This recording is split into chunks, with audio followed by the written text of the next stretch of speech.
Hey guys, King Kaiju here. Today we're going to be doing another Kaiju review, mostly just because I really felt like it today. And that Kaiju review is going to be over the Ultraman monster, Dinozaur. This monster might not seem too notable to a lot of you guys, but over the years this figure has become quite a rarity in my collection. When I first got it back quite a few years ago now, it was a lot more common to come across, and nowadays it has of course, fallen into a lot of obscurity. I very rarely ever see this guy on eBay or anything like that. So I thought I would review him for you guys because Dinozaur is a pretty cool looking monster. So of course we'll start off with detail when it comes to Dinozaur. Now detail on the figure is pretty good. If I bring him up pretty close, we can see that this has a lot of intricate detail, even down to the tails. It looks really good. The feet on the underside have no detail. Of course, you know, we get the typical Bandai logos and stuff like that, but everywhere else it has very good scaling, wrinkles, and other details you would find on a kaiju.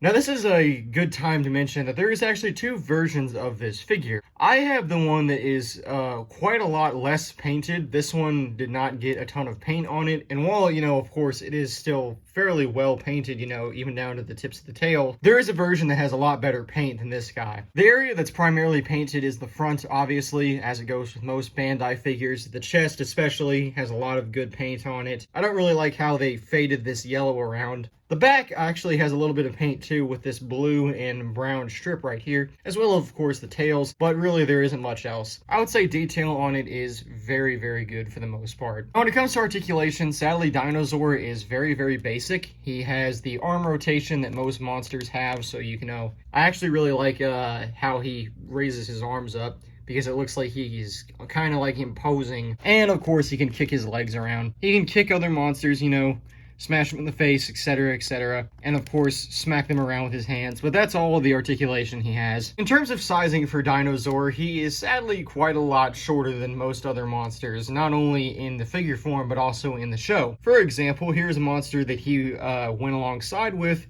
Kelbeam. Kelbeam is quite a lot bigger than Dinozaur here, and this is not only, again, a thing of the figure, but also accurate to how the show portrayed him. So yeah, Kelbeam looks pretty good next to his Dinozaur overall. I'll compare him next to my last review as well, which is the Energized Playmates Godzilla. And funny enough, they actually look eye to eye. That kind of gives you a scale of how large the figure is. Playmates already makes fairly, you know, good-sized Godzilla figures.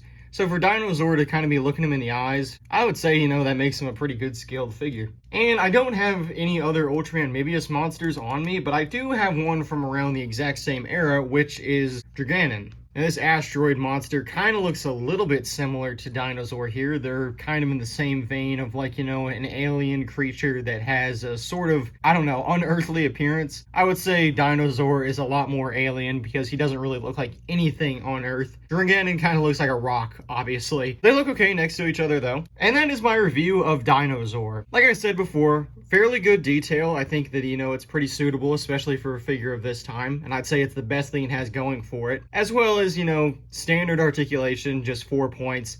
And the sizing is about average for, you know, a 6-inch figure. It's 6 inches tall, so, you know, can't really complain too much. I would say that if you can find it for a decent price, or maybe in a lot with some other monsters, definitely try and get your hands on it, because he is a very nice looking creature. But yeah, that's really all I have to say about him. Thank you all for watching, and tune in to the next video.